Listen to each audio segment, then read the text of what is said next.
Good afternoon from Tokyo. My name is Agnes Seri. I'm the Deputy Head of the Capacity Building Department of the Asian Development Bank Institute, ADBI, the think tank of the Asian Development Bank.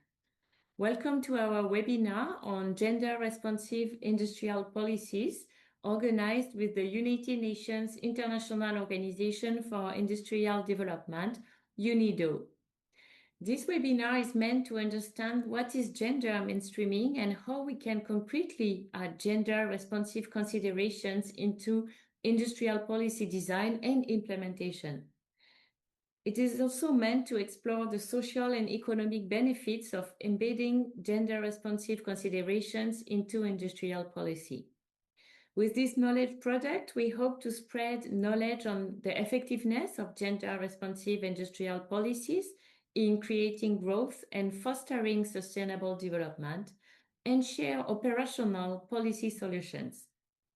To welcome all of you, first, I'm happy to introduce Bambang Brojonegoro, the CEO and Dean of the ADB Institute. Unfortunately, Dean Bambang was not available today at this time, so he kindly recorded his remarks for us. Dear all, I'm Bambang Brojonegoro, Dean of the Asian Development Bank Institute, and it is my great pleasure to welcome you to today's webinar, jointly organized by ADBI and the United Nations Industrial Development Organization, or UNIDO, on the topic of gender-responsive industrial policies. I would like to extend a special welcome to all our distinguished speakers, colleagues from partner institutions, and policymakers. Your presence today reflects a strong and shared commitment to advancing more inclusive development pathways and gender equality across Asia and the Pacific. Industrial policy has for long been a cornerstone of economic transformation in the Asia-Pacific region. History shows us that through strategic, well-designed, and well-implemented industrial policies, many countries have been able to accelerate structural transformation, diversify their economies, generate productive employment, and move from low-income to high-income status within a single generation. The so-called East Asian miracle stands as a powerful symbol of what industrial development can achieve when it is supported by coherent policies, strong institutions, and long-term vision. Today, industrial policy continues to be a central instrument not only for boosting productivity and competitiveness, but also for addressing broader economic, social, and environmental challenges. However, it is necessary that governments consider not only the pace of economic growth, but also the quality and inclusiveness of growth. Across Asia and Pacific, gender inequality remains a persistent challenge. Women continue to face disparities in access to education, participation in labor market, income levels, leadership position, and political representation. These inequalities not only limit individual opportunities, but also constrain the full economic potential of our societies. When women are excluded or marginalized, economies operate below their capacity. This is precisely why gender-responsive industrial policies are crucial. By integrating a gender perspective into industrial policy, governments ensure that women are not only beneficiaries of growth, but also active agents of economic transformation. Gender-responsive approaches can help remove structural barriers to women's participation in the economy, support women's entrepreneurship, and promote decent working conditions for all. In doing so, they can amplify the impact of industrial policies, making growth both faster and fairer. Today, we are joined by experts from the Asian Development Bank, United Nations Industrial Development Organization, and the International Labour Organization. They will share insights on how gender consideration can be mainstreamed into industrial policy frameworks, from policy design and implementation to monitoring and evaluation. They will also highlight practical tools, good practices, and concrete examples that can guide government officials and policymakers in adopting more inclusive and gender-responsive approaches. To conclude, I would like to express my sincere appreciation to UNIDO for its partnership with ADBI in organizing this webinar. I would also like to thank our speakers for sharing their expertise and all of you for taking the time to participate today. Excellent. So now to continue to open this webinar, I'm happy to also welcome Carmen Olofunlayo-Shube, who is Senior Gender Expert at UNIDO. Carmen, the floor is yours. Thank you. Ladies and gentlemen, distinguished panelists, a very warm welcome also from UNIDO's side. Good morning, good afternoon, and good evening. I'm conveying the warm greetings of Mrs. Aurelia Calabro, who is the Director of the Division of Gender Equality and the Empowerment of Women. On her behalf, I would like to thank the Asian Development Bank Institute for co-hosting this webinar on gender-responsive industrial policies. And this discussion, this webinar also comes at a very pivotal moment because across regions, governments are revisiting industrial strategies to respond to economic shifts, to sustainability challenges, and also to calls for greater inclusion. So gender-responsive industrial policy approaches are essential to these efforts because gender equality is not only a human right, it is in fact a foundation for innovation and for resilient growth. Evidence shows that there are strong links between progress in gender equality and more inclusive, sustainable development outcomes, including in industry. At UNIDO, gender equality is very central to our mandate, and our vision is clear. Women and men should be equally able to participate, lead, and benefit from industrial development. And this is also reflected across our strategic planning documents, including in our operational strategy on gender equality and the empowerment of women. To translate this vision into practice, UNIDO applies a twin-track approach, combining targeted gender actions with systematic gender mainstreaming. As a result, in 2024 and 2025, around 70% of new projects aim to significantly advance gender equality or had gender equality and the empowerment of women as a main objective. And in the same period, more than 90% of the projects that have been evaluated achieved satisfactory gender mainstreaming results. Ladies and gentlemen, the Asia-Pacific region stands at a pivotal moment, as also many other regions of the world do. Industrial transformation has been dynamic, yet gender gaps persists in labor force participation, entrepreneurship, and also in access to higher skilled roles. More than half of women that are employed in industry in the region work in low value-added activities. And on the other side, in fast-growing sectors like ICT, only 1 in 4 new jobs went to women.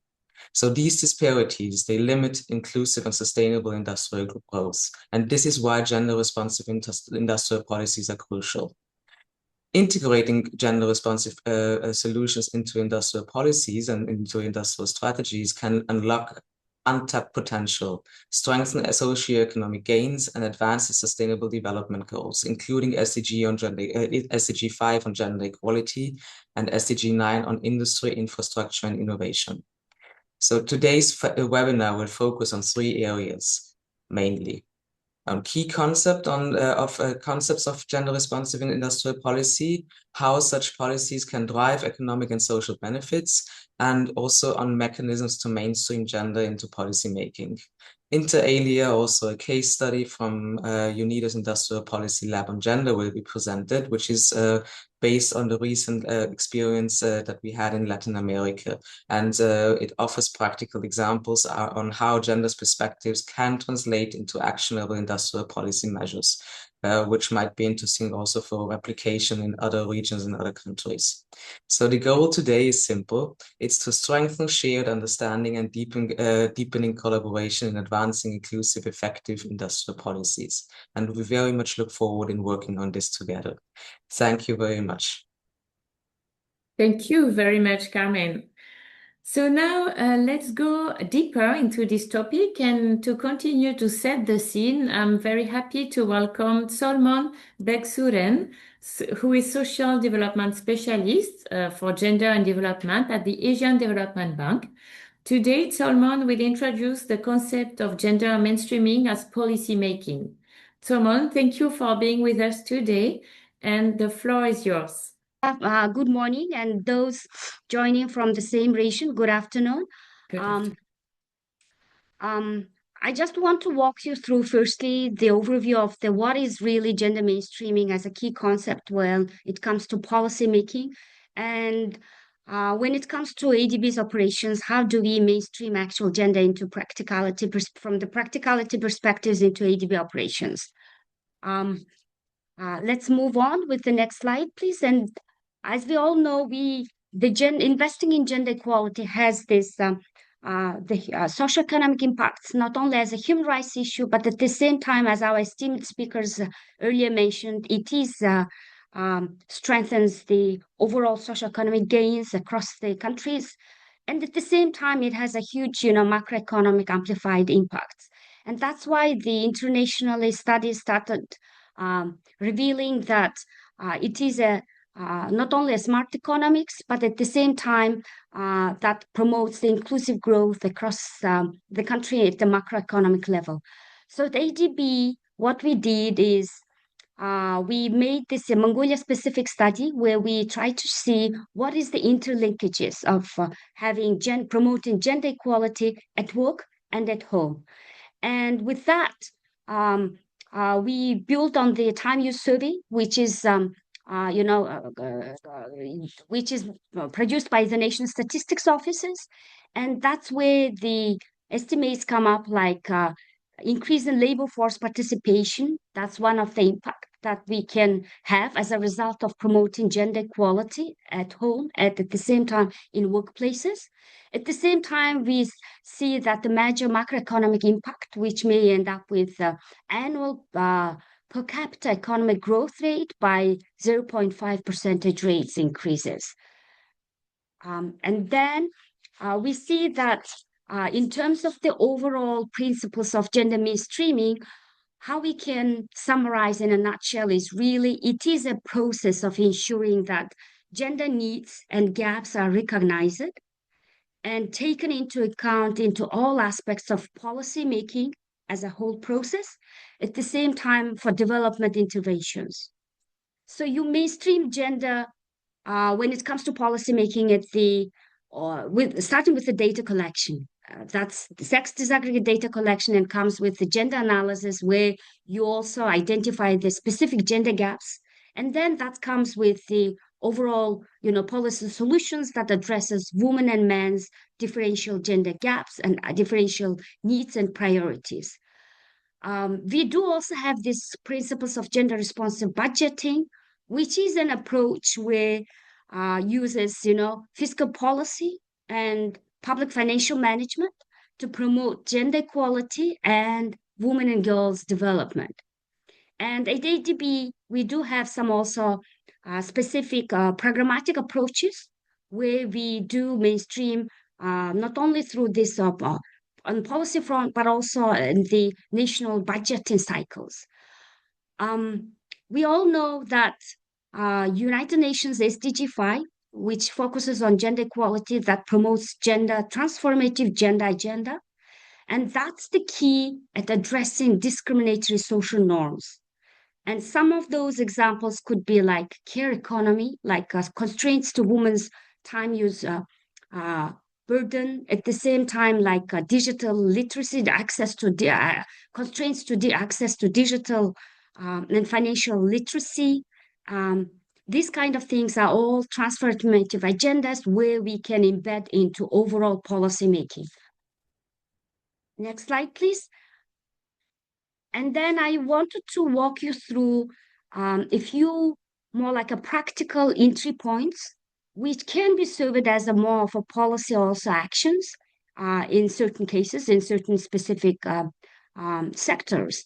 So as I said earlier, it all starts with the collection of sex disaggregated data across sectors, where we have this building on which we need to come up with the specific analysis where we do see the gaps in access to resources when it comes to different use and access and constraints, structural inequalities, or is that really relevant to the enabling legal and policy environment? This kind of analysis happens as a first step and as a very first basic entry points when it comes to policy making. At the same time, most importantly, we should start looking through the lens of from the gender lens, all those, how enabling the current legal and policy framework of that specific country. And that comes up with the sectoral gender responsive policies as one of the entry points where we can embed specific gender considerations into that sectoral strategies and policies and action plans. And those action plans could come up with the budgeting or resource allocation plans. At the same time, on fiscal side, we can I've cited here a few examples where we can spot those potential key entry points for potential policy reforms. At the same time, these action points have some policy implications. So the second point is on that on the fiscal side, we could say like tax policy that could be created more favorable for working families, like tax credits or tax allowances. These could be also the enabling environment mostly for the private sector as well. At the same time, when it comes to like paternity leaves, we see that most of the developed member countries across Asia and Pacific, there are some also challenges still when it comes to providing paid paternity leave. And this is also one of the actions we do promote through our ADB operations. In our private sector operations, promoting for the paid paternity leave, making sure that this is a part of the human resource policy that our client private sector companies adopt. Subsidized child care can be an entry point, not only for private sector, but also for overall policymaking purposes, where we can, promote overall childcare subsidies for those private sector entities. And of course, that would also need the policy, reforms when it comes to that actual framework. Flexible environment for informal sector workers, we all know. That's especially when it comes to social insurance, because in most of the countries we know, like women have also lower retirement ages, mostly 5 years, gets retired earlier than men. That's one of the constraints we see, and that's where also policy reform come into bigger impact. Promoting women in non-traditional and male-dominated science, technology, engineering, and mathematics fields. These are all the critical elements for promoting gender equality across the industries. For that, of course, we need that several keystones to promote all these non-traditional and the pursuance of the non-traditional and STEM fields for women. And that starts with the career counseling. Even it could start from the, let's say, high school, where we can provide a gender sensitive career counseling guidance for schools at high schools, so that they can start also being aware of and sensitive to what is the growth sectors and where do you see added value, not only as a human being, but of course as to address the occupational gender segregation eventually, which ends up with gender wage gap. So that's where this, the issue comes, and where we need to really promote this STEM fields among women and girls. When it comes to actual specific industries, what we can do is really, as a policymakers, there could be strengthening actions of links between training institutions, employers, and industry associations for apprenticeships or even childcare partnerships in between these institutes. And of course, women's leadership in promoting their decision-making roles and in technical and professional roles. That's also one of the high, agenda in our radar. ADB promotes across all our operations. Addressing social norms, harmful gendered social norms, that's what we call, and promoting this through public awareness raising. At the same time, fostering male allyship and promoting shared care responsibilities among the public. That could be also have a huge impact in eventually shifting the gender social norms. Gender-based violence, that's also one of the top agenda we do mainstream when it comes to our operations. We do focus on prevention and also on response mechanisms. And to come up with that operations, for example, ADB do come up with the specific knowledges where we can, see that specific country-specific issues when it comes to gender-based violence in public, at the same time in private spaces. And I'm talking here intimate partner violence when it comes to private spaces, domestic violence. Across the operations when it comes to urban development or public transport, increasing access to women's mobility through safe transport, that's one of the examples we do as part of our project operations. And redress mechanism for addressing, workplace sexual harassment. So that's also one of the entry points we do integrate into our public sector, at the same time private sector operations. Gender responsive procurement, it is an evolving concept still, but still that's where this could add value when it comes to actual knowledge building. But at the same time, this can also make a much more bigger impact if it comes up with more specific covenants when it comes to specific legal legislations, like, for example, taking affirmative actions for those specific procurements, for creating more favorable environment for women entrepreneurs. Digital access to digital financial and non-financial services and across the different solutions for women entrepreneurs. These are the examples of the potential policy actions we could name in a nutshell.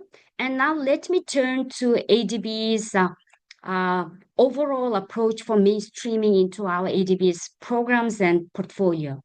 We do at upstream level, we do engage with our developed member countries with gender diagnostics, investing there, and then we foster policy dialogue to inform the evidence-based policy making and decision making when it comes to overall, legal and policy framework. And these all aligned with our overall ADB's country partnership strategies, which we do develop with our development member countries for 4 to 5 years of cycles of programs. And then at midstream level, institutional capacity building, embedding gender actions in national mechanisms and systems. These are the critical elements we do also through our dedicated standalone gender technical assistance projects, or it can be also policy-based lending, where we mainstream gender through those specific channels. At downstream level, it's basically investment projects and technical assistances, where we advance, as I said earlier, like transformative gender agendas also, including that care economy thing, at the same time gender-based violence, for example.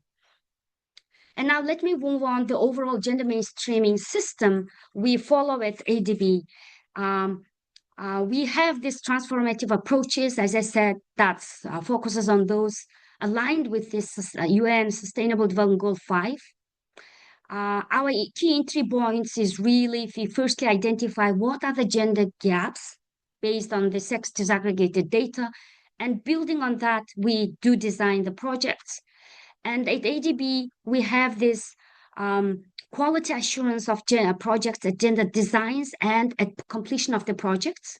So at completion, we are the only bank that take a robust, MDB. Take a robust assessment of the project results, which comes when it comes to intentional gender actions that was designed at the project and to what extent it was delivered at the project completion. We have then, that's at the corporate level, our documents at entry and at exit gender targets. In private sector operations, that's besides public sector, we have those specific targets. And then, as I said earlier, this gender assessment and action plan is a tool for all our projects, where we mainstream gender.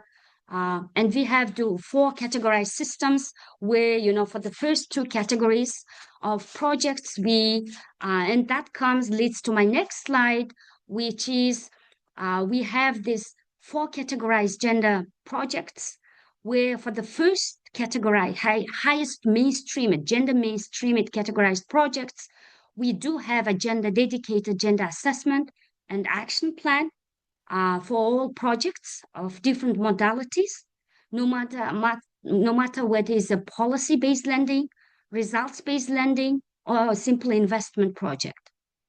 And we have these corporate level targets for both public sector projects, we call it sovereign operations, and for non-sovereign operations, which is private sector projects. Now let me quickly turn to what is ADB's support to policy reforms.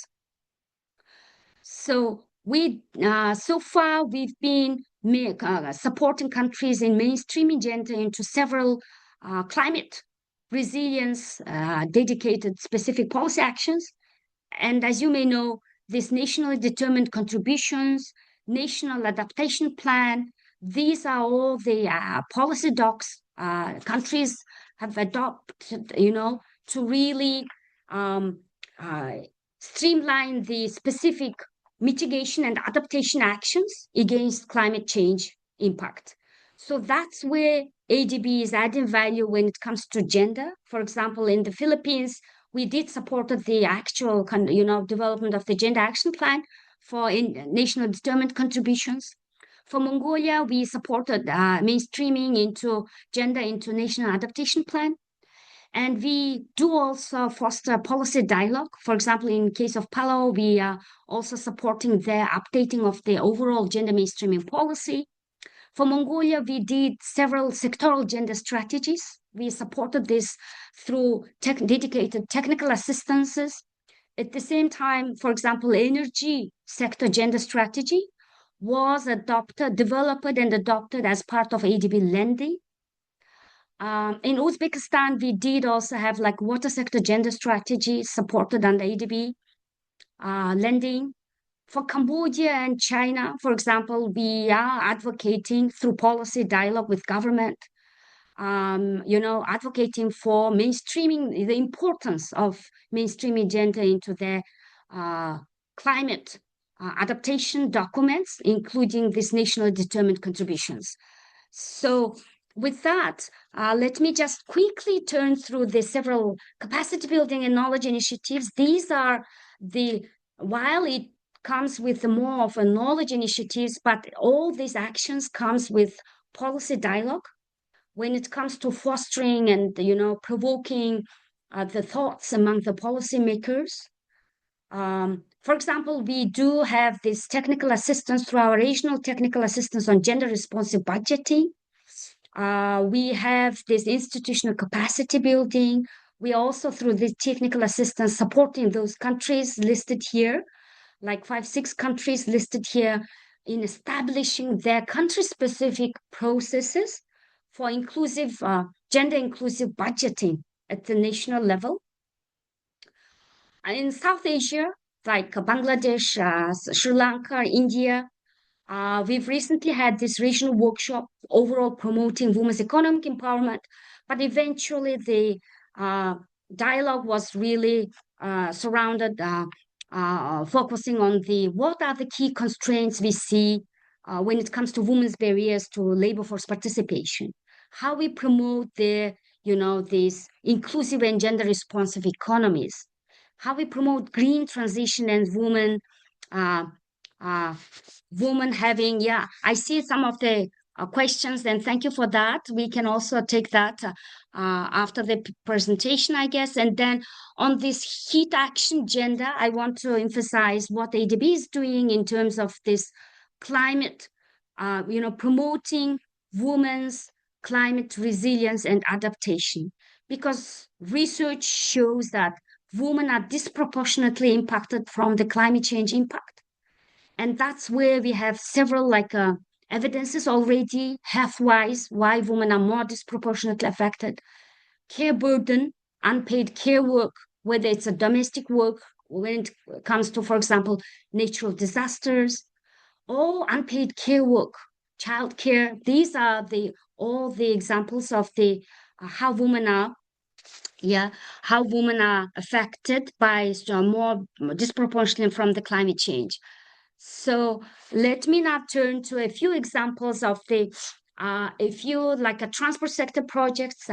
We do have, for example, at ADB, in Pakistan, that was the highest effective gender mainstreaming, second highest categorized projects, where we do, promote women in both construction, not only during the project construction period, but also during operations and maintenance.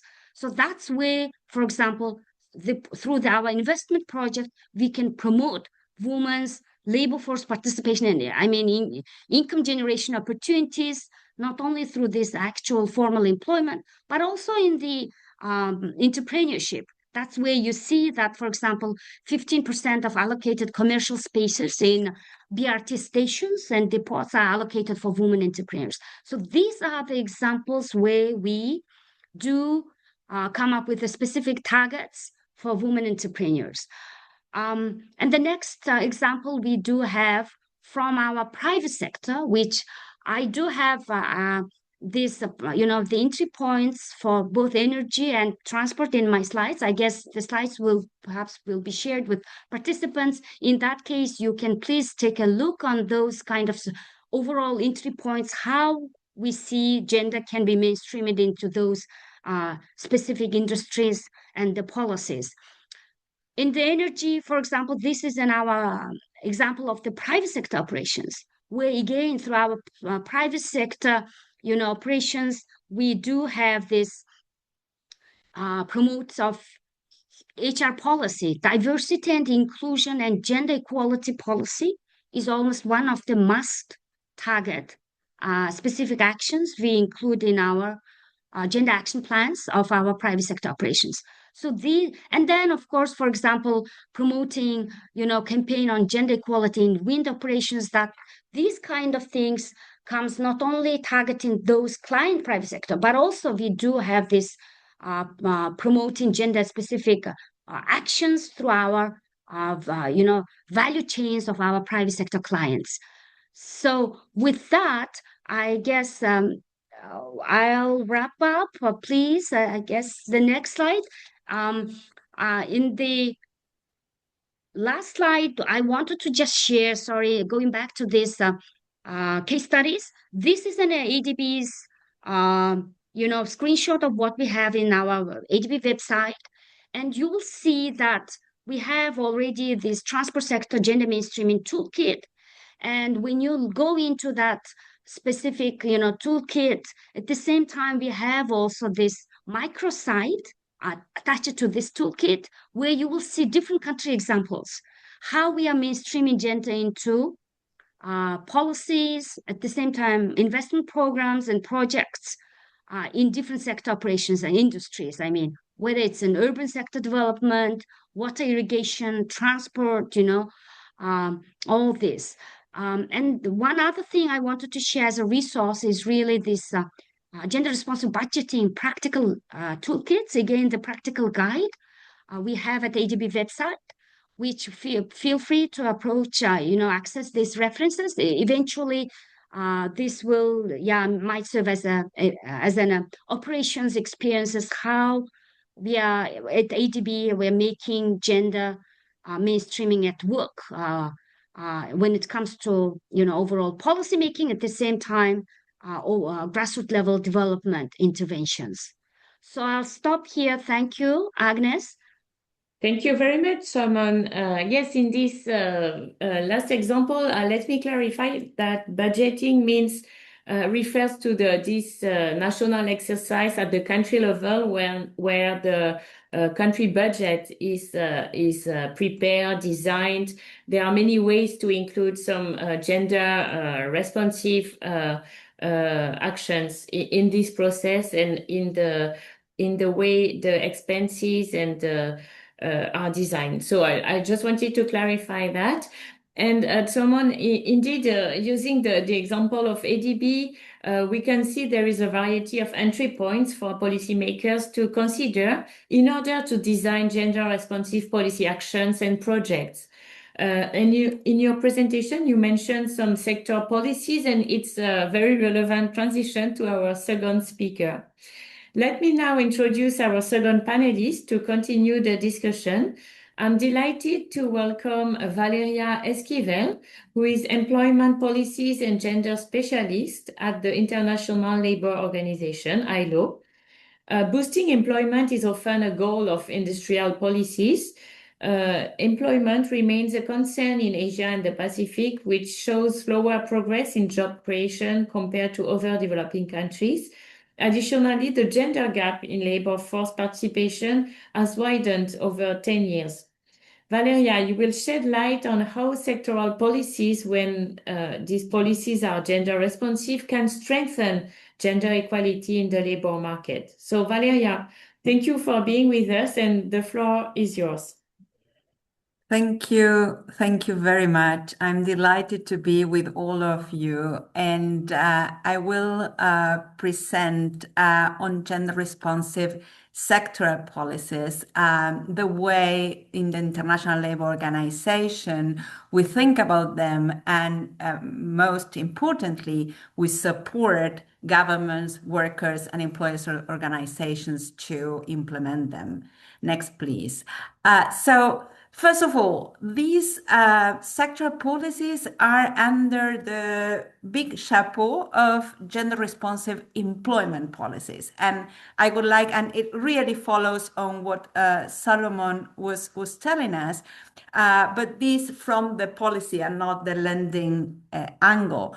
First of all, what are employment policies? And for us, employment policies are all those policies at the macro, sectoral, and labor market levels that have an impact in creating jobs or in improving the quality of those jobs, which we call in one convention more and better jobs.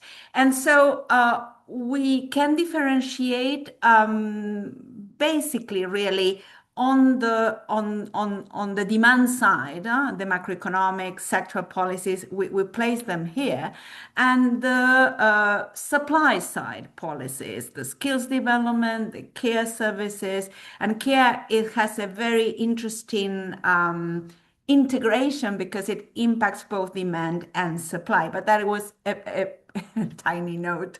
And then we understand, and then of course we have the matching policies, but we understand all these policies as based on social dialogue, on workers, employers, and governments coming together. And what is gender responsive employment policies, or gender responsive sectoral policies for that matter, just the previous one? It is a policy that addresses gender inequality explicitly and directly.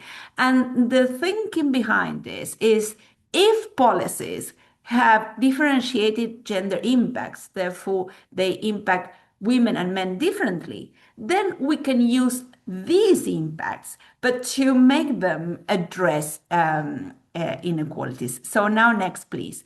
So we've been working on tools and analysis, and today I will show you one of those.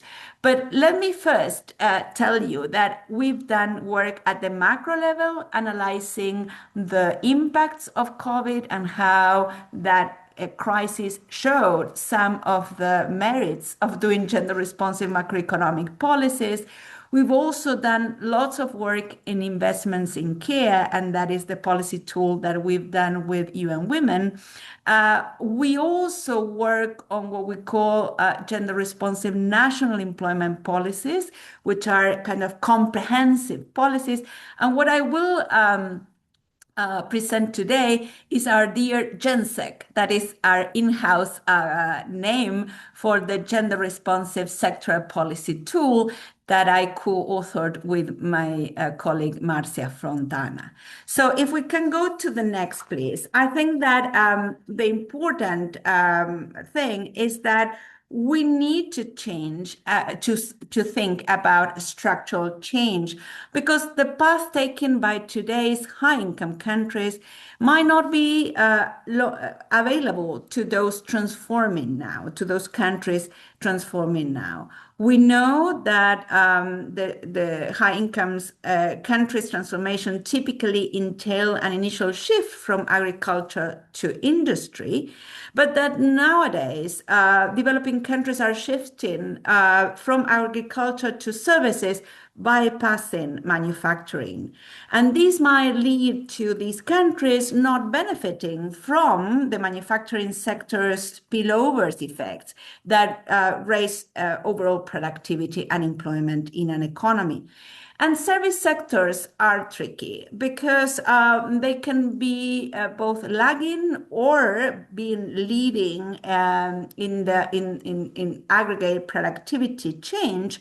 But we know from several places in the world that high productivity services are often small, and traditional services generate more employment, but typically of low quality. And the quote unquote there in both high productivity and traditional is there because there are problems in measuring the productivity of sectors, in particular the productivity of care sectors. And those problems stem from the fact that the output is not correctly measured. And I leave this as a hook in case this we can elaborate more later.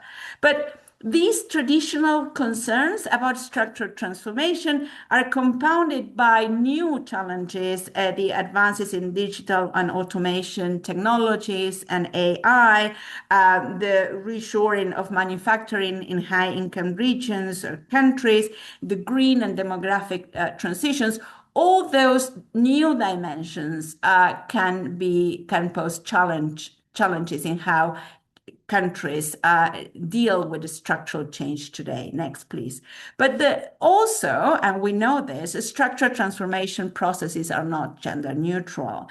And so they take place against a background of persistent gender segregation in sectoral employment. And these changes the dynamic of these processes. So, for example, around the world, we have kind of systematic difference between male and female dominated sectors like construction and transport vis-a-vis or compared to care services. But there are other sectors which are male or female dominated depending on the level of development, and agriculture and manufacturing are some of the cases. But we see, as I think Solomon mentioned, that women are crowded into low productivity, low paying sectors, and which are the ones that grow less and than others during the structural transformation processes. And we saw during COVID that women were often the first to be dismissed, and that there is evidence that gender segregation is not kind of something that occurs in the background, that but has been exploited in the past to depress average wages and sustain labor-intensive manufacturing exports. So if we need to think about a structural transformation that really works for women, we need macroeconomic and sectoral policies in place.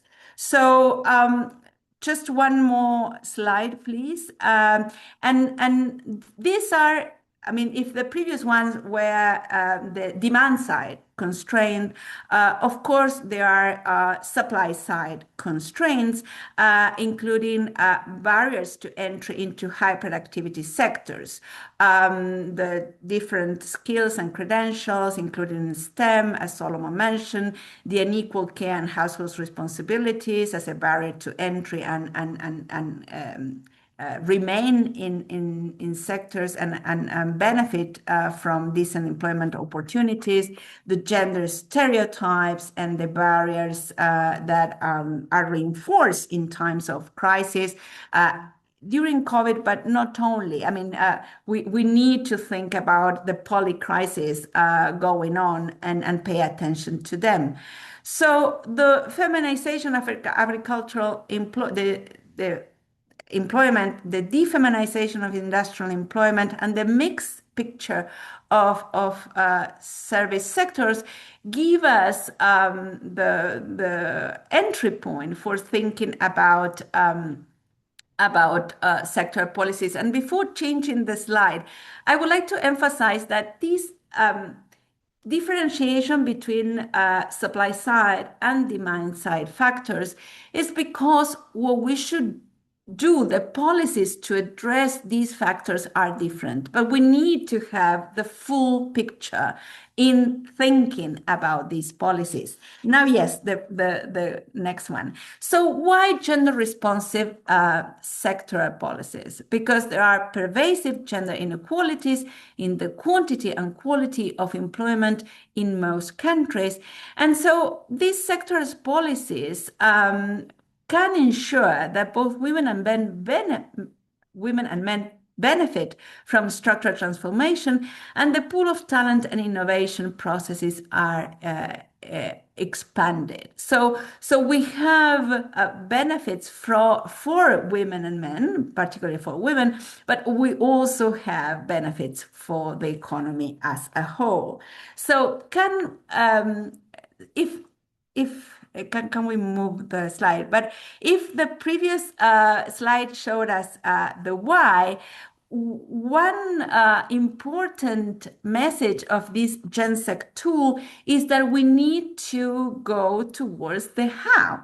And I think that this tool shows the lessons derived in working with 5 countries and now extended to other 3 in supporting these countries to do gender responsive sectoral policies. So the general principles is that we think about sectors in 2 big shuffle, if you want, 2 big categories. Those which are already feminized and where the point is, or the important objective is, to improve the working conditions of women in those sectors. And then the other group of sectors which are male dominated, and therefore the issue is to create employment opportunities for women in those sectors when those are high productivity. So the idea is to prioritize sectors with the potential to generate decent jobs for women. And this is when the mainstreaming works well, in the sense that the gender considerations are there in the selection of sectors. One of many considerations, of course. When that's not the case, when the sectors have already been selected, then it is in those sectors that have been selected to address barriers preventing women to access those decent job opportunities, and removing or addressing occupational segregation and sectoral segregation. Next, please. So, for example, well, when we are there and can have this gender dimension, we can contribute in the prioritization of the sectors. So there are kind of typical criteria that sectoral policies and those in the planning ministries and industrial development ministries take into account, that the sectoral productivity, whether the sector is green, the export orientation, if those are the objectives, the growth dynamism and the projection, the employment generation potential and the quality of jobs that could be created, and the wage levels. So to those criteria, we add the quantity of female employment. So, as I mentioned, the share of total sectoral employment, the quality of this employment, and the quality of female employment. So, next, please. And so, for example, we've worked in Ethiopia and in Argentina with the priority sectors that the countries had already selected. In Ethiopia, textiles and agribusinesses, and in Argentina, metalworking, mining, and knowledge-based services. In the case of Ethiopia, these sectors were highly feminized, but not in the case of Argentina. So the policies needed to be different, needed to address these issues. So whilst in Ethiopia, the emphasis was in improving working conditions of existing female workers, in Argentina, it was to identify and then reduce the barriers to entry and retention of female workers. So my last slide is a summary of those lessons learned in applying gender-responsive sectoral policies in practice. First, the diagnostic identified gender inequalities in employment within and between sectors and propose ways to address them. Accept that setting priorities for sector selection is a complex process, and in that complex process, gender equality can be and must be one of the dimensions. Encourage broad-based consultation and develop interministerial coordination processes or mechanisms to address sectoral and occupational segregation. Allocate adequate and sustained resources towards addressing deficits in the quantity and quality of women's employment. And finally, create reliable mechanisms to document and monitor progress in order to learn from these experiences and improve in the next way around. Thank you very much. Thank you very much, Valeria. Now we have a good understanding of gender mainstreaming as powerful policymaking and of the strong potential of gender-responsive sectoral policies for the labor market and to generate decent jobs for women. I'm very happy to introduce our third speaker, Dr. Jennifer Castañeda Navarrete, who is Principal Policy Analyst at the Institute for Manufacturing at the University of Cambridge. In her presentation, Jennifer will explore how a gender perspective can concretely be mainstreamed into industrial policy, and it draws on practical insights from the Women in Manufacturing UK initiative. Jennifer, thank you for joining us, and the floor is yours. Yeah, thank you for this opportunity. I hope you can see the screen correctly. Yes, yeah, very good. Thank you. I mean, today I think I will follow very much a similar structure of the previous presentation. So I will just emphasize the why that I think has been already covered very well.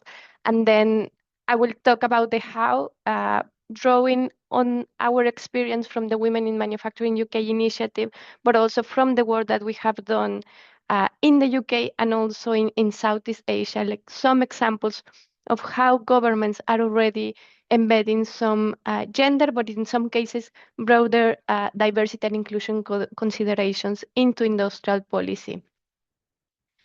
So I think this message was already covered very well. And just to emphasize, obviously, we are talking today about gender equality and how to mainstream gender in industrial policy because there are very big inequalities there. So women, we know, and this has been already mentioned, are overrepresented in those sectors that perhaps are not offering the best jobs, the best opportunities for women, and we are also underrepresented among business owners in technological upgrading, in the uptake also of digital technologies, and which is also very important, and this also shapes what are the opportunities to mainstream gender, is that women are also underrepresented among those that are taking the decisions in relation to industrial policy. So I will just focus on a few points on what is the missing opportunity. We can have inclusive businesses, we can have inclusive governments, and obviously the role of social actors, as Valeria mentioned, is very important, but also education institutions can play a key role here.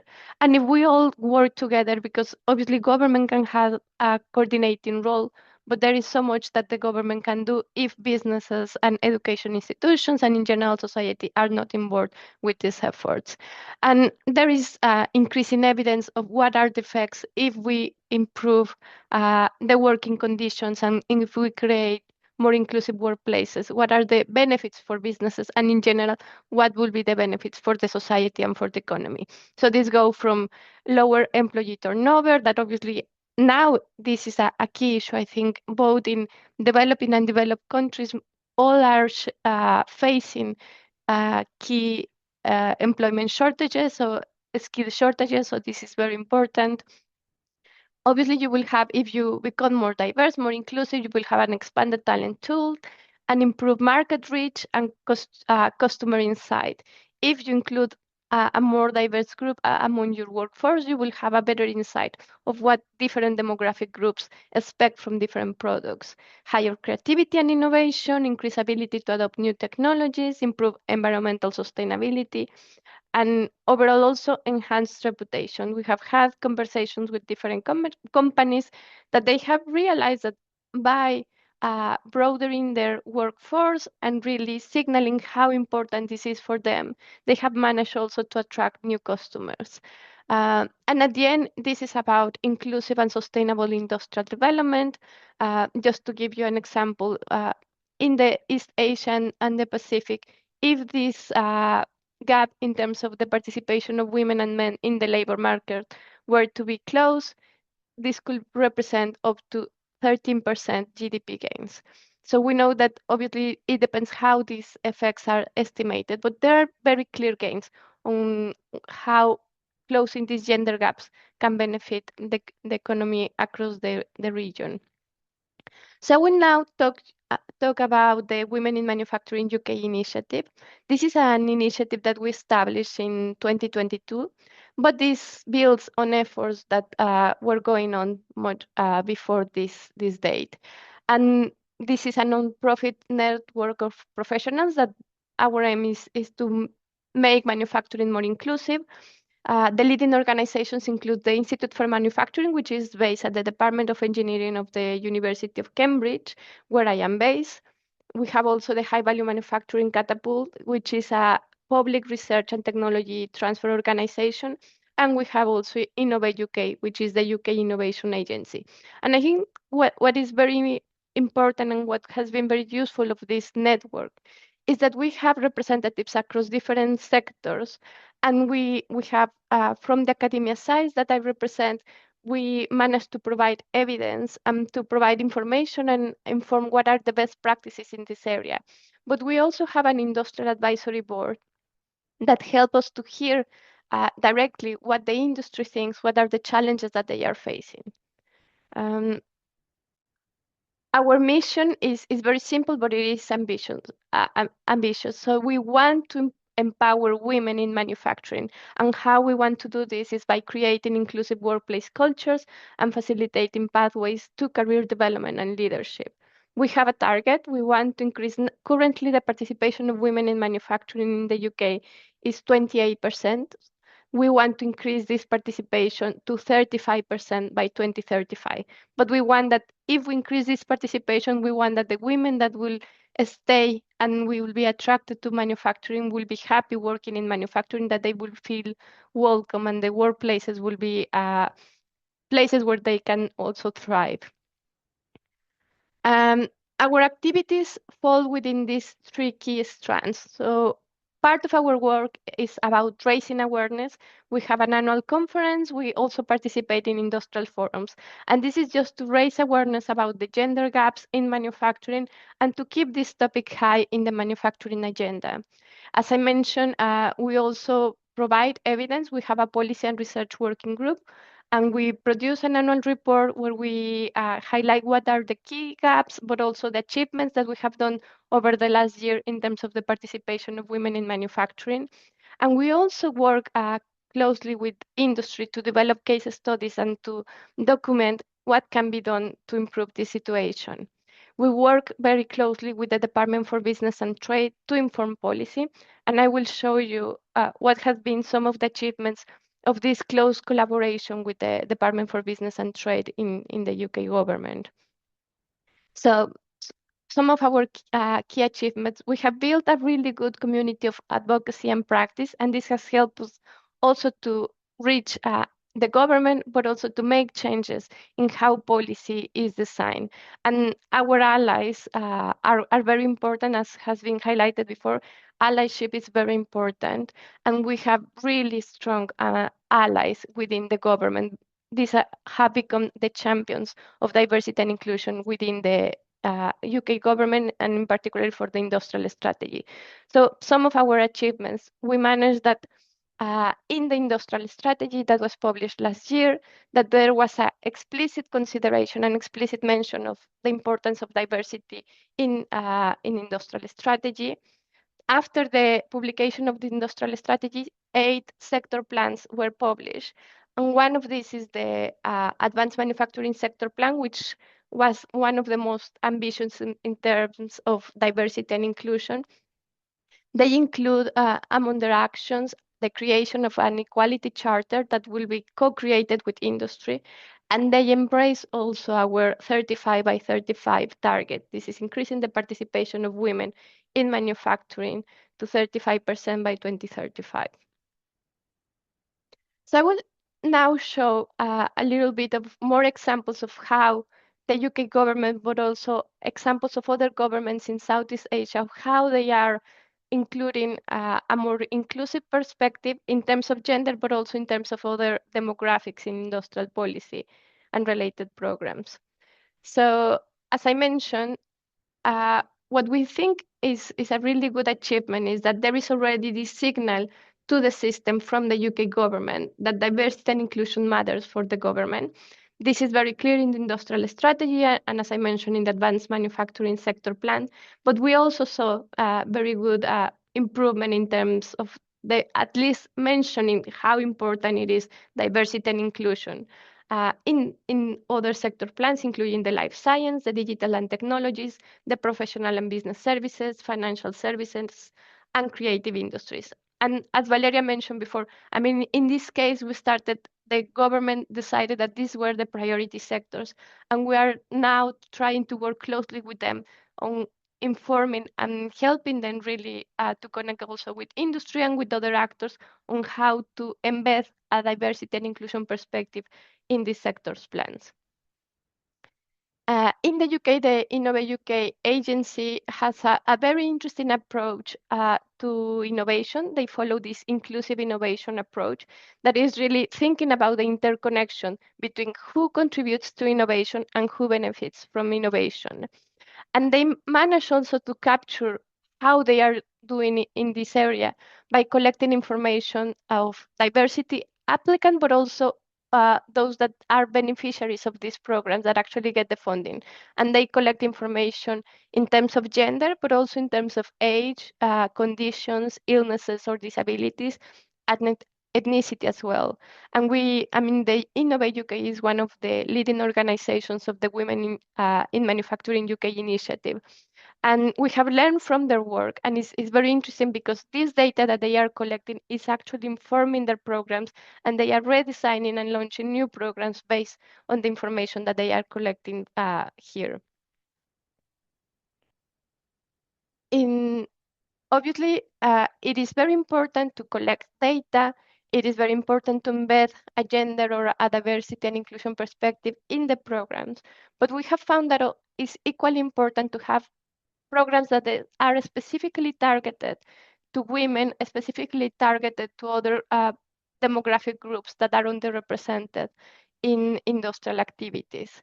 So some examples of this, for example, in the Philippines, and before was also highlighted the importance of regulations.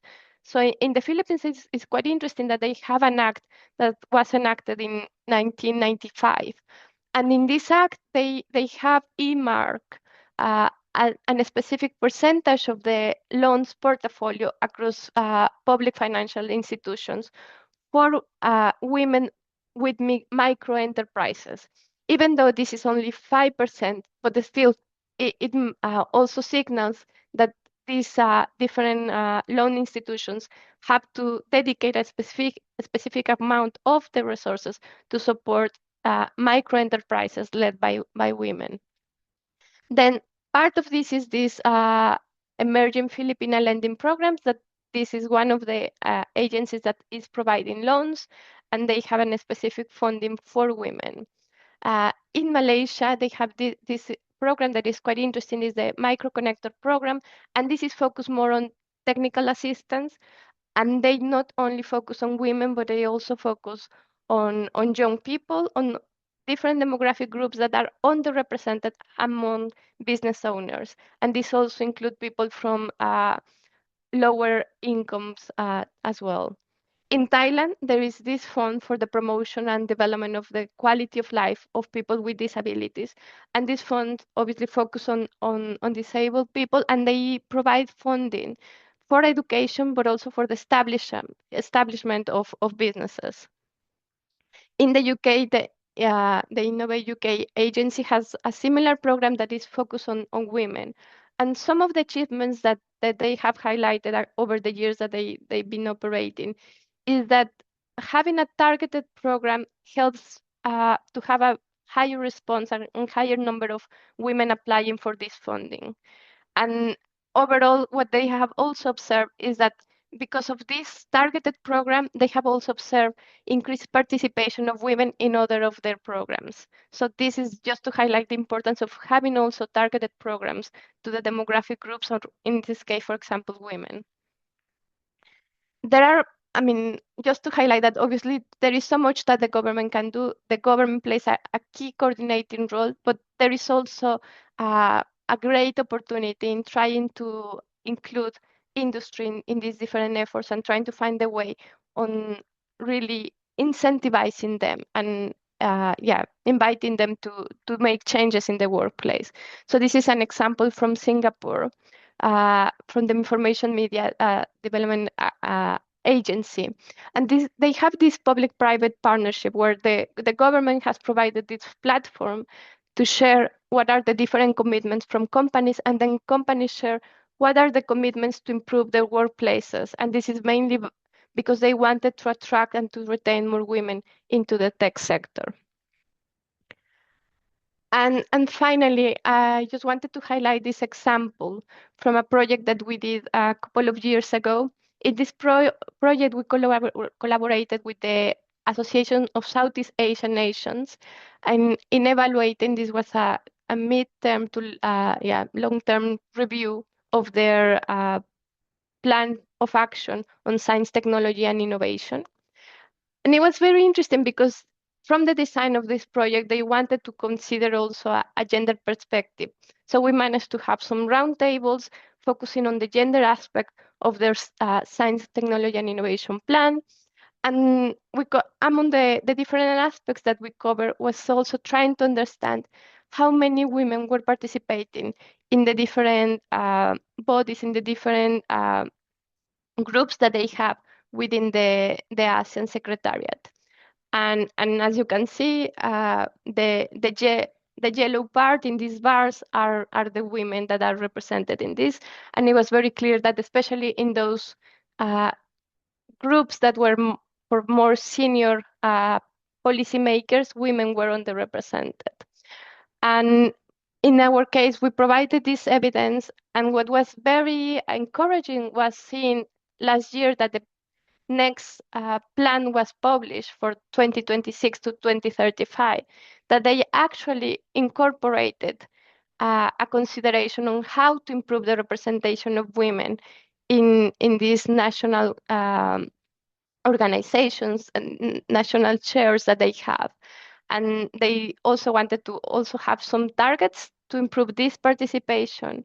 But this is just to highlight how important it is to connect the data that we are collecting with the actions that we are performing.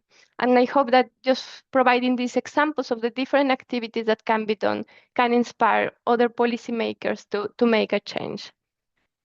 Thank you. Thank you very much, Jennifer. So in order to continue with concrete example, let's move to another region now. And I'm happy to welcome Diana Suarez, who is PhD Associate Professor at the Universidad Nacional de General Sarmiento in Argentina. Diana will share detailed finding of a study on mainstreaming a gender perspective in UNIDO's Industrial Policy Lab. This session will present UNIDO's Industrial Policy Lab for Gender Mainstreaming applied in Latin America. So let's see how the integration of gender-sensitive actions into industrial policies created a pathway to strengthening industrial competitiveness while simultaneously contributing to closing the gender gap. So Diana, thank you for being with us today, and the floor is yours. Thank you, Agnes. Good afternoon, everyone. Good morning and good evening for the rest. Thank you for the invitation. It's an honor to share with you this seminar. I've been working in this IPL project with Fernando Santiago for the last 2 years. We work on the development and implementation of this IPL gender to mainstreaming the gender perspective on industrial innovation policy. The objective today is to share with you some of the lessons we learned during implementing this IPL, and which took place during the last year and included the participation of 4 countries from Latin America, all of them composed by policymakers from innovation agencies and industrial ministries. As you can see in the slide, let me share with you some background of the IPL and how we ideate this lab. At the beginning of 2024, we participated in a meeting of the RELADI. The RELADI is the Latin American Network of Industrial Policymakers that seeks to develop more inclusive innovation policies. During this 3-day meeting, we identify a growing awareness in the region regarding the importance of gender equality, as well as a generalized lack of documentation of good practices and cases and common obstacles and how to translate gender literature into policy actions to close the gender gap. So during this year, 2024, we work on a methodological tool to translate the literature on gender and innovation policy into policy criteria, actual policy criteria for gender mainstreaming. And this is the figure you can see there. I don't have enough time to go deeper into this methodological tool, but you can read about it in the working paper I have cited at the bottom of the slide, and I have added additional information at the end of my presentation with the links and the information you need to look for it. In any case, we developed this tool and tested in 4 cases of industrial innovation policy in the region with different levels and different types of gender-related actions. Sorry. Yes, no, it's okay, results, it's okay. And we identify, of course, what we already knew about the lack of structured case studies to learn from good practices. But we also observe a growing awareness across the region about the importance of gender equality, but a heterogeneous progress, in policy design, implementation, and monitoring. This made the region an ideal testing ground for the thematic IPL, the gender IPL. So we went for it. Next, please. So based on that, thank you. Based on UNIDO's IPL, they have been working on these labs for the last 3 years. Based on this IPL, we designed a thematic lab to contribute to the process of capacity building for policymakers. In this case, the objective was to provide practical tools for designing, implementing, and monitoring policies that incorporate gender perspective in industrial innovation policy. And this was an interesting feature of the IPL. I mean, in the region, there has been a lot of progress in the implementation of policy to fight against gender violence and discrimination. You can look at different laws and at the different levels of the countries. But less progress has been made in terms of closing the gender gap as a way of moving toward more competitive societies. I mean, this is something we have already heard here in this seminar. But when you look at actual policies for closing the gender gap in industrial policies or in the industrial sector, less policies have been implemented. And it's very difficult to identify the gender-related actions they've been implementing. So a distinctive feature of the methodological approach is that we use this idea of gender equality as a means to closing the competitiveness gap in the countries. So it was not just a matter of social justice, as it has already been said, but a key element of sustainable development. Of course, we also wanted to contribute to the documentation of cases. That's why we developed this tool, this methodological tool, and tested in Latin America in these 4 cases. So now we contribute to expand the comprehensive compilation of policies to learn from, good practices. Next, please. Implementation of the IPL took place during the first half of the last year. We used information retrieved during the first stage of the project, and 4 country teams were selected. There you have Ecuador, Panama, Paraguay, and Peru. We intentionally sought to engage high-level policymakers and technicians on each team, because we wanted to ensure real impact outcomes. We wanted to look at the complete process of implementation of an action related to gender mainstreaming. The IPL was carried completely online. We had more than 30 meetings between plenary session and one-on-one meeting with each team. And this allows us to work on the specificities of the policies each country selected for work during the IPL. And of course, we had to deal with the heterogeneity of institutional situations and political situations of the countries. Next, please. You have here a summary of each team, the institutional affiliation, and the selected policies. And this is another interesting aspect of the IPL, which was not planned from the beginning because it depended on the policy agendas of participants.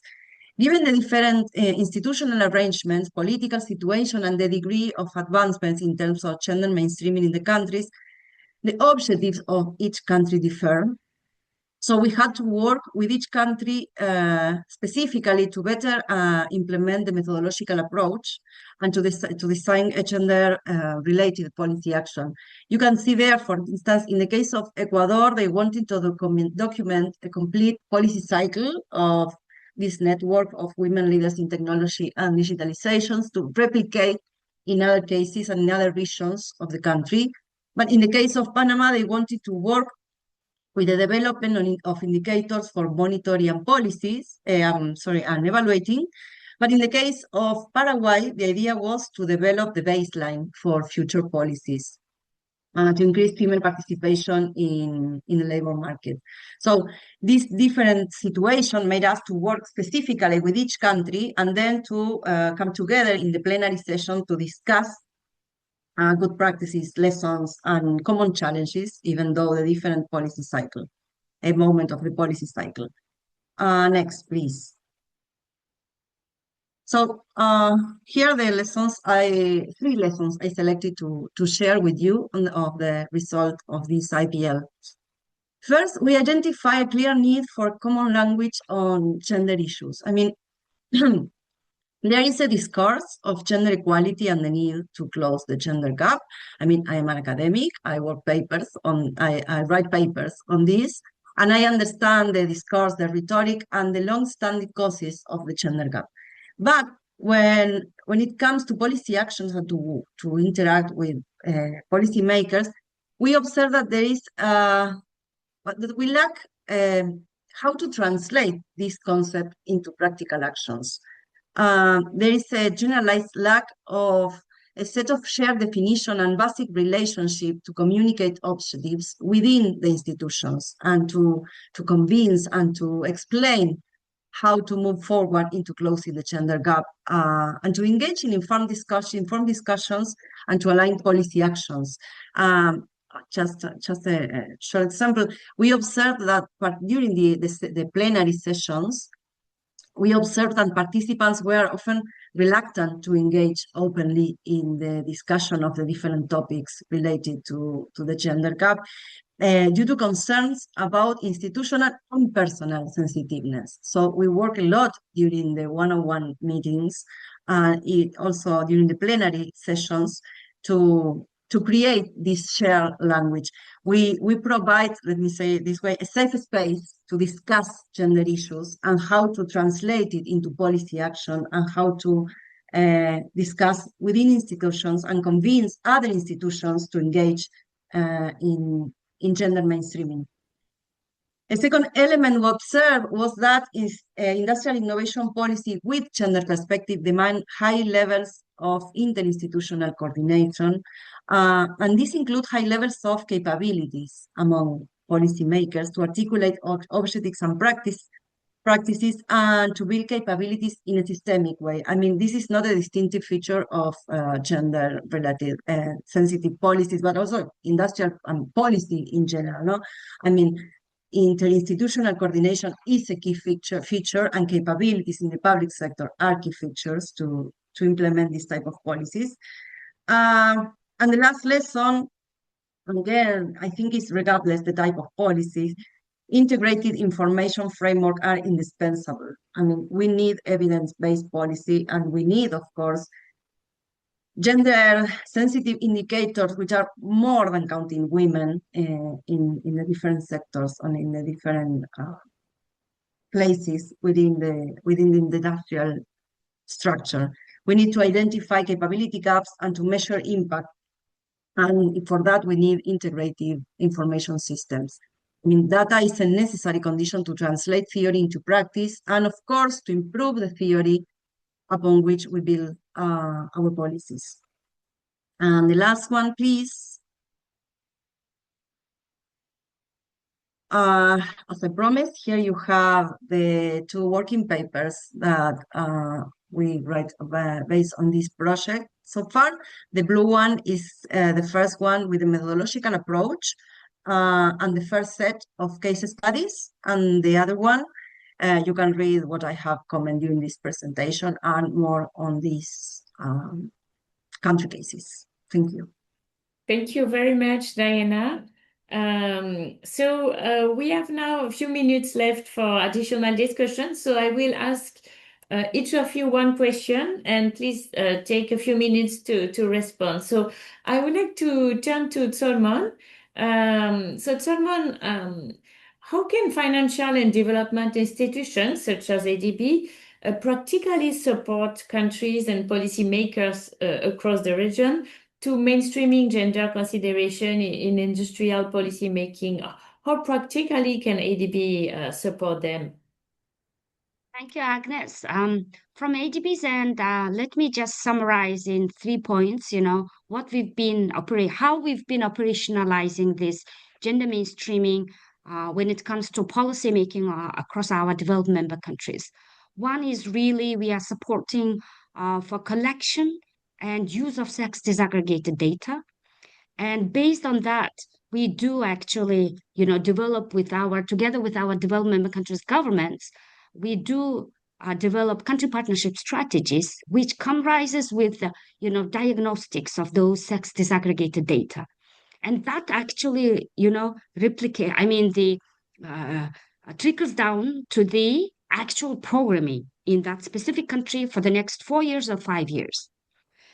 And of course, that collection and use of sex disaggregated data and the basically gender analysis needs some capacity building. So the second point I would emphasize is really institutional capacity building. That's where we are investing to further promote this gender mainstreaming in policymaking. And thirdly, on policy front, I would just highlight in 2 ways. First pillar is really having a dedicated support to sectoral gender strategies and policies, which eventually really embedded into that certain industrial policies and actions, including budgets.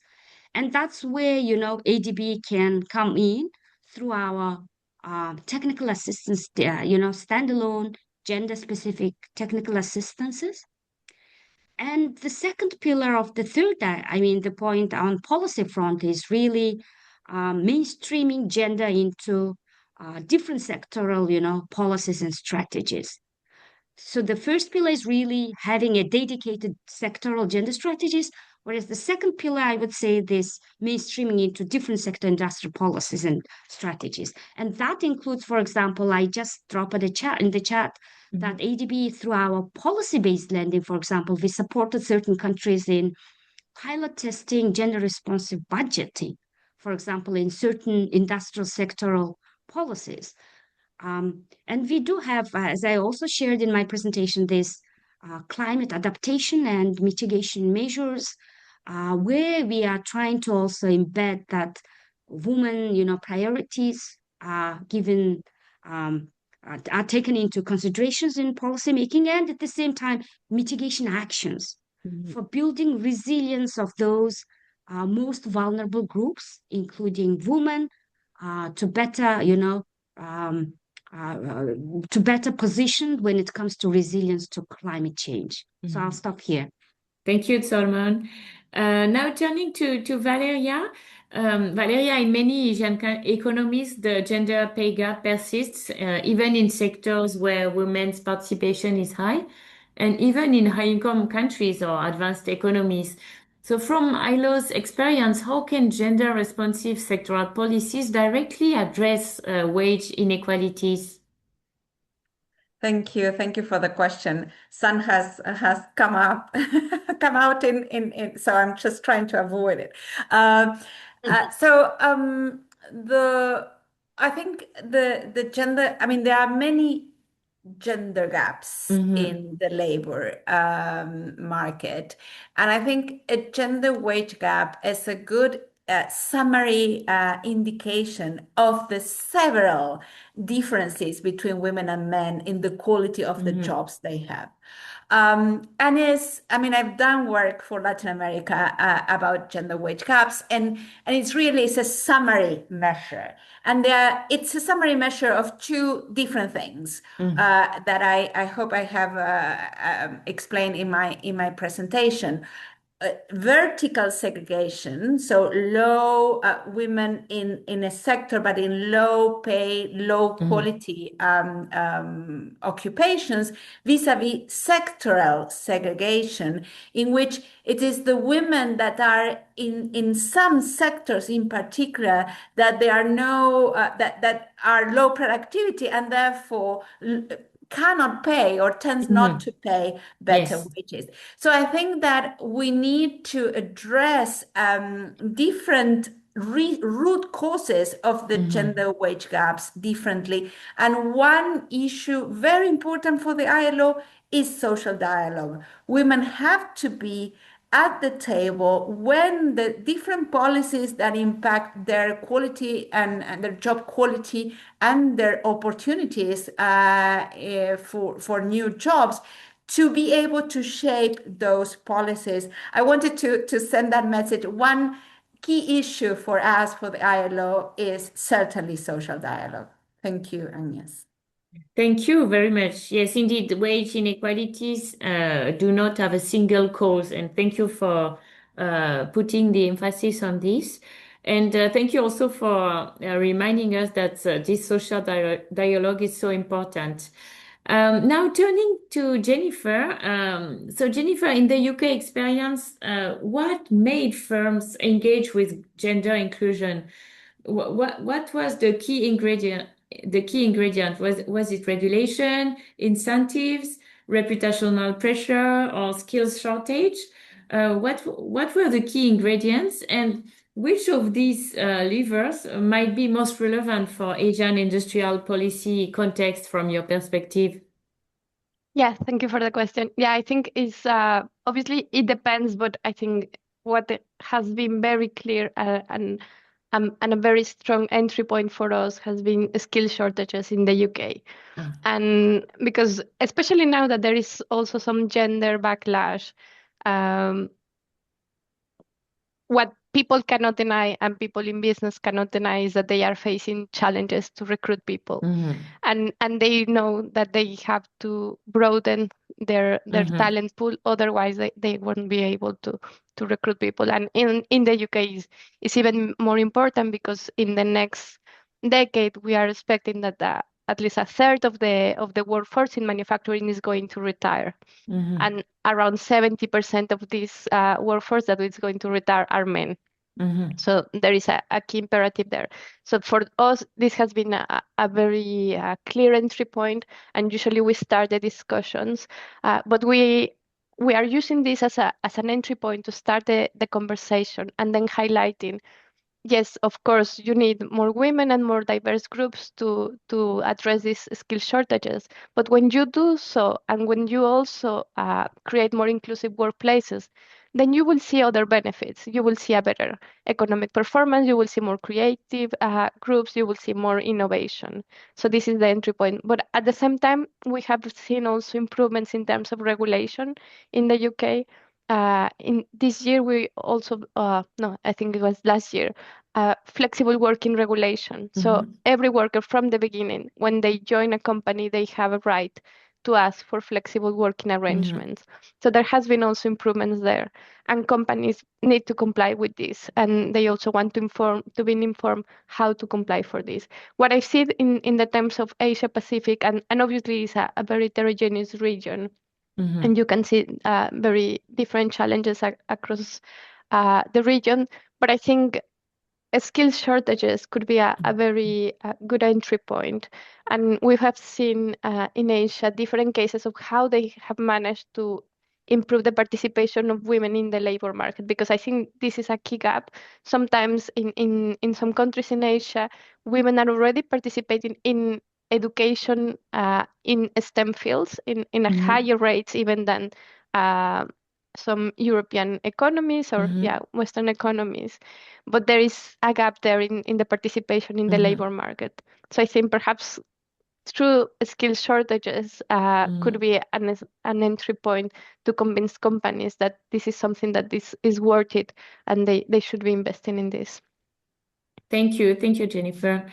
And now turning to Diana. So Diana, you presented the whole framework which was developed.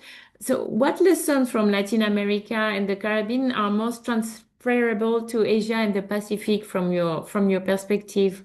What will be your take? Thank you, Agnes, for your question. I think the three elements I have presented, the three lessons I have shared with you, are transferable to the Asian region, and the three of them also need some adaptation. Gender equality is a matter of capabilities and an opportunity to explore new patterns of industrial innovation. And this can only be approached if we work with a conceptual framework capable of going beyond the commonplaces of the gender gap. Let me insist with that. The experience we have documented in these working papers can help with that. But of course, adaptation is required. Language is one of the key features here.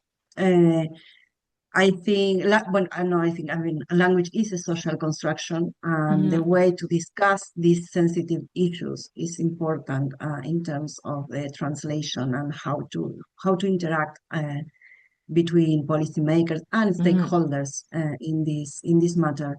So, and this take me and connect me with the second element, which is the institutional coordination. This is part of any successful policy in any country. I've been working with the National Innovation System Framework, and we already know that interinstitutional coordination is a key aspect. But in the case of the gender gap, this systemic nature of the gap and the long-standing causes of the gap, in this case, I think more coordinated actions are required. And of course, here the specific institutional setup of each country is a key feature. The identification of the relevant institutional setup is important in the case of working with industrial innovation policy with a gender perspective. I mean, successful innovation policies documented in these working papers might not be replicable without adaptation in other regions. They are very specific to the particular situation of each country, not only in the institutional setup, but in the political moment of each country. And this is important to understand. This general framework at the national level are key aspects to understand these actions. And of course, history and social practices. And finally, all of this also applies to the need for information. I used to work in another life with innovation indicators, and I always like to think of them in terms of a pyramid. At the top, we need comparable indicators, international indicators to benchmark, for benchmarking, regardless the region and the level of development. In the middle, we need indicators for more detailed benchmarking, but also for policy design. And at the bottom, we need indicators to inform the complete policy cycle from design. So we need the baseline up to measuring impact. I think the lack experience may contribute to these three levels of indicators: at the top for benchmarking and the middle level to identify regional specificities and provide some clues. But the last level must necessarily be based on each country's needs and objectives. And in this sense, I think this experience may also help to work on that. Thank you. Thank you, Diana. So no one-size-fits-all solution, but a common framework with common methodologies, I would say. So thank you for sharing this. So it's now time to close this webinar and to conclude it. I'm delighted to invite Fernando Santiago, who is Industrial Policy Officer at UNIDO. Fernando, the floor is yours.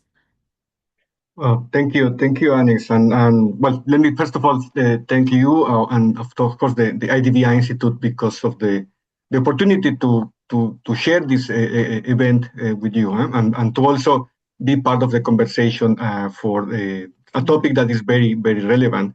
Although we also see and we have to acknowledge, that some of the recent developments internationally also create a challenging space for continuing the debate. So I think efforts like this are relevant not only for the sake of the topic itself, but also for what is happening, and to showcase there is interest, there is drive, and there is an important issue to address here.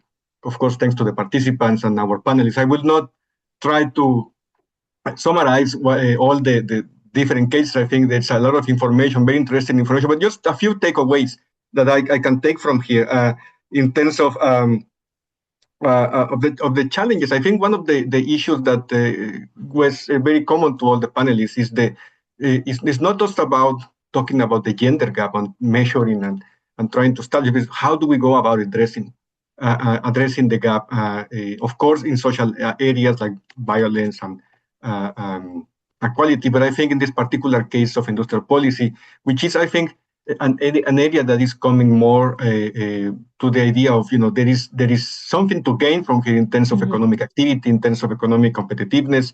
So it's not just about employment, but really how the overall economic dynamics benefit from something that has been latent there, but not necessarily addressed. So I think that's an important dimension here. And in this sort of the how question, which is very important, I think all of the cases here try to address some of the examples and the areas that have been addressed by different countries, different institutions. But I think what also permeates, and then it's also related to the last question, I mean, history, the tradition in terms of manufacturing development, the context is very important. So we cannot just extrapolate experiences. You have to be very careful in understanding the dynamics. And sometimes the problem with policy is the policies are designed looking at the manifestation of the problem. We don't have enough women in the labor force, or we don't have enough women in certain activities, but the question is why. And then, of course, that implies maybe an understanding that the specific initiative or the specific intervention needs to go deeper into the system and deeper into something that perhaps is beyond the direct capacity of the ministry or the institution. And so you have to create collaboration, you have to create spaces for cross fertilization of ideas and efforts. Yeah? So in terms of the policies, I think we heard about they have to be multi-stakeholder, they have to involve multiple agents, because multiple agents bring to the table different efforts, different resources, and also different perspectives of what I said, some of the issues are there. The complexity of the issue requires the gender, the understanding gender, as Diana mentioned, creating a common language adds to this complexity of the problems, the challenges. I like very much the idea that sometimes we design policies in a very generic way, but we need to understand, from Valeria's mention, is that we have to understand what is the supply in terms of, are we providing a space for creating something you're creating, or are we providing the spaces for the system to react to, so that the demand part. So I think the supply and demand, which in economics is very important. I think it's a real issue here, which identifies and acknowledges the complexity of the issues, not because it's just about offering something, but it's also about creating the demand for it, which is the one that ensures, and particularly when we're talking about governments can change. But if the other agents are already embedded, I mean, it's very difficult for governments not to do something that is relevant. And then maybe to close and some of the issues here, when we talk about, again, the how, and something that I think in Asia has been, in some of the traditions, some of the more advanced countries, this idea of policy learning and policy evaluation, and how to adjust the policy is important. And I think in this case, even though we cannot replicate the cases, we need to experiment based on some guidance, based on some pointers. And I think all these examples are going to present, or the participants, with some ideas of how we can design things, and maybe already learn from the experience of some others, and avoid or anticipate some of the challenges and try to anticipate some of the solutions. So I think this is a very timing thing. And let me just to close again, in terms of this effort that I think jointly the ADBI Institute and UNIDO, so I think this is a way to create what we call this global solidarity. Right? So we need to understand each other. We need to learn. And I think from UNIDO perspective, and I hope that from the bank and the institute, we are ready to continue the effort. We are ready to continue the conversation. We are ready to continue the collaboration. So I appreciate very much the opportunity the panelists, for you, Agnes, and the bank. And thank you very much. I would say this is the time for us to say this is just the start of a longer Yes. conversation. Thank you very much. Thank you so much, Fernando. And like you, I want to sincerely thank our panelists for sharing their knowledge and their experience. Participants, thank you for joining this webinar as well. The recording will be uploaded to the event webpage shortly. And please also take a few moments to complete our post-event survey. This is a good way for us to improve our knowledge product. So please take a few seconds or minutes to share your feedback. And have a wonderful day. And we look forward to welcoming you in our next webinar. So see you soon. And thank you. Thank you very much. Bye-bye. Thank you Thank very you very much. much. Thank you. Thank you all. Bye-bye. Bye.